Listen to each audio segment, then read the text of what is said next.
Hello, everybody, and welcome back. We're going to start our paper session. So we're going to have two papers followed by a discussant, and then repeat. So here with the first presentation is Saeid with Metamorphic Debugging for Accountable Software. Thank you for the introduction, and hi everyone. Welcome to this session. I'm going to talk about metamorphic debugging for accountable software, and I'm Saeid Tizpaz-Niari, working as an assistant professor at UTEP. So we know that software has been deployed in critical sector of our society. For example, decision-making software has been used for parole decision to measure the risk of reoffendment by defendants. For the tax return, we usually use tax preparation software, and IRS, other organizations, they use tax auditing to determine, using software to make auditing decision for tax return. Various local and state government, they use poverty management system to give different benefits for citizens, especially the low-income vulnerable citizens.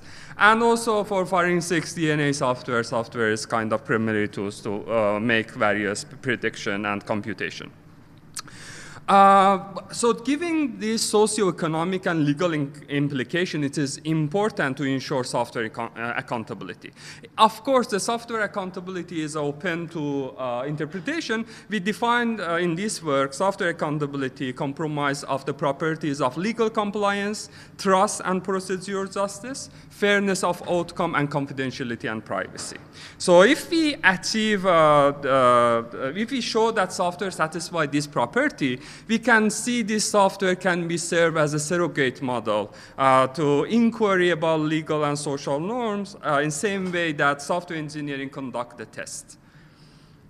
But doing so is very challenging. So we have a lot of anti-pattern example. For example, here we have Probabilica found that DNA software used by multiple states, they have an unclosed function method that was not documented as a part of software development, and this method kind of randomly remove evidence from the sample, from the evidence, and this can lead to false inclusion of the people, and the people can go to prison while being innocent. So they, in some preliminary results, shows that 23%. Close to mic, sorry, yes. They show that in about 25% of cases, when this method was triggered, the results are skewed toward false inclusion of the individual whose DNA was not present in the crime scene. And this, there are more resources on that. Similarly, for tax preparation software, we know that governments provide various support, especially for vulnerable taxpayers who, for example, eligible for earned income tax credit. And any error in this sense can lead to catastrophic outcome. So we have some example of people who were eligible for EITC, but software was not able to determine their eligibility. For example, the case of TaxSlayer Pro. Finally, when we are looking at the data-driven software, it's also important to ensure the fairness.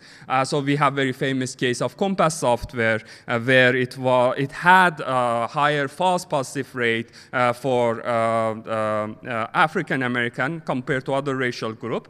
So people who had done very benign offenses, they receive higher risk solely because of their racial background. And same way, very recently, a group of researchers found that there's disparity in the tax auditing, where Black American who were low income and eligible for earned income tax credit, they were audited at the rate 3 to 5 times more than others. Okay. So what are the challenges of approaching this issue to ensure the accountability of the software? So one challenge, as we discussed in the previous session, is the fact that they are coming from some written law and policy. So there can be a lot of issue within the written law that, for example, allows people, especially privileged individuals, to exploit loopholes. They have more resources to find how to kind of reduce their burden, and also various inequality that are manifested in the law itself. Then there is a perception of the citizen when individuals are approaching this software. What are the procedurals of the justice, whether it is free of confusion, and whether we can explain the decision of black box system.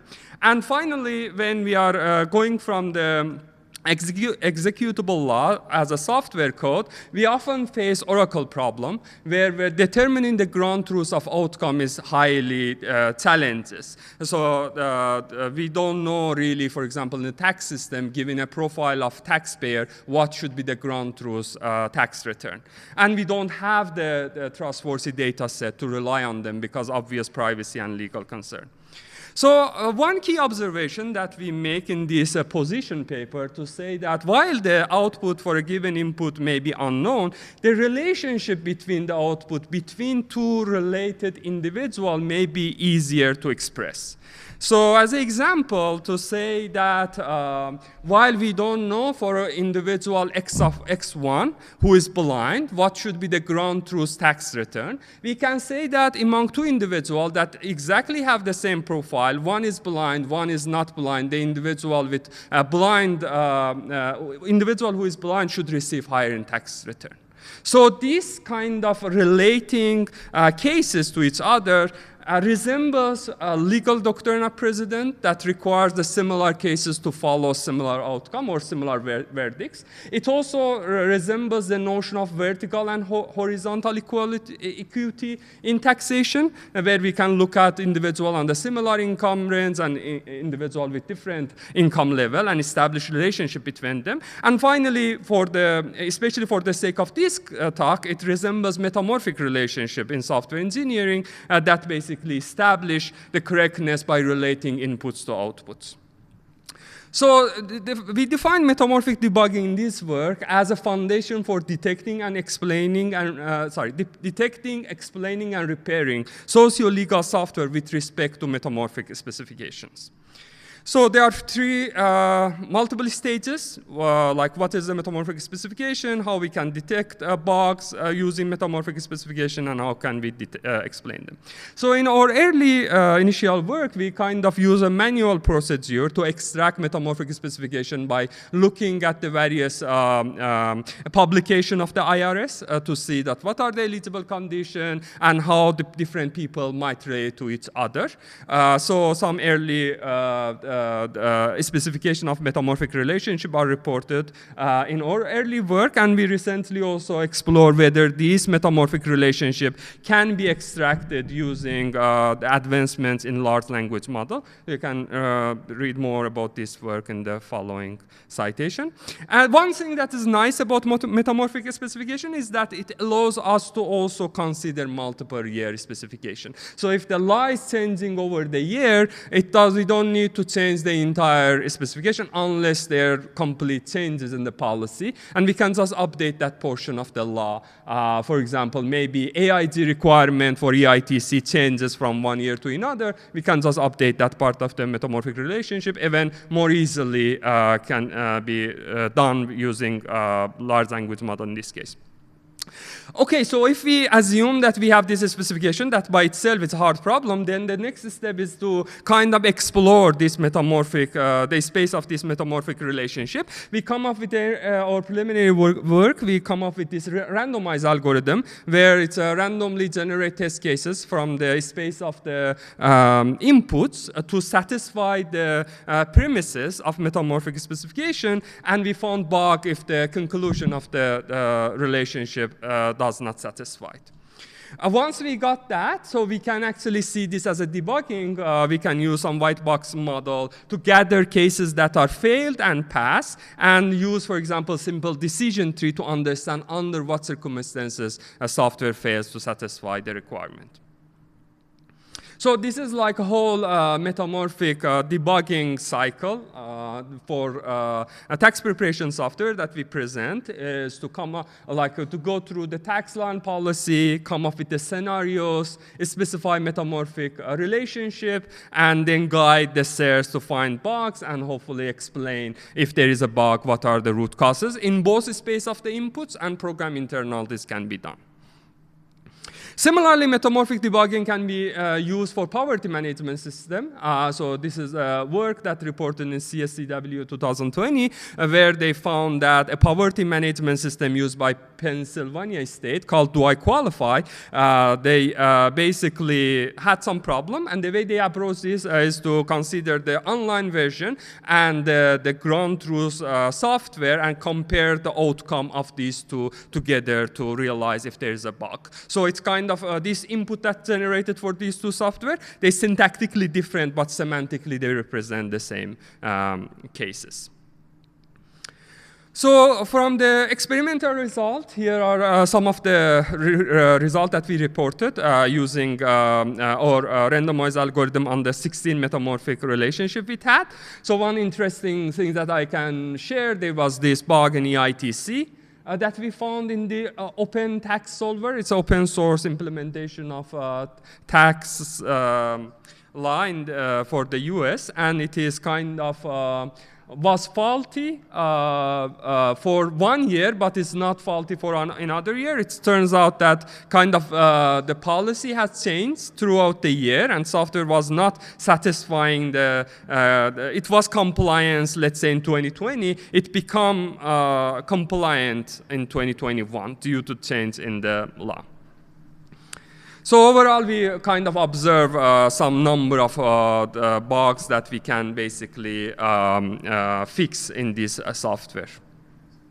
Similarly, for poverty management system, they tested this Do I Qualify software in 4 domains: healthcare, food assistance, cash assistance, free or reduced price school meals, and subsidized childcare. And they found that in the subsidized childcare, there was about 5% of household testers that they should have been potentially eligible to receive the benefits, but they were not. And also the root cause are not pinpointed, but that was a kind of a suspicious fault in the software. So there are many, as we are here, there are many interesting future direction in this area. There are part that we can look at from the legal side, from the psychology side, and from computer science side. So mostly from the computer science perspective, there are opportunity for large language model, use them for extracting legal specification in the form of first order logic. It's still not a solved problem, it's a hard problem itself. Technique like smart fuzzing can be adopted in these settings to ensure the correctness of them, but they should be extended. For example, in this domain, it's not just control flow sensitive search is important, but data sensitive search is also important. Also, there are opportunity for using causal graph and probabilistic programming languages to come up with a grammar-based randomized testing, explanation, debugging that can be aided by these techniques, and they are good opportunity to explore as a future work. Okay, I think that's how much I wanted to share today.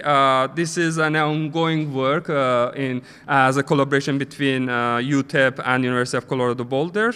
Want to also acknowledge NSF that the grant we got from designing accountable software system enable us to do these various things. And the website for the project is there.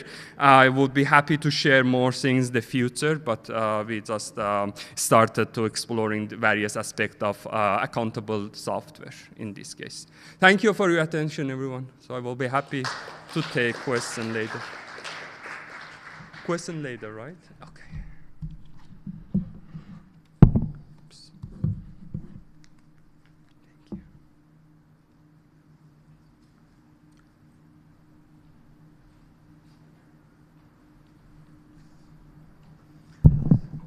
Okay, and next we are going to have large language models for executable text code generation. Sam, you're going to be presenting? Both of us, Sam and Paso.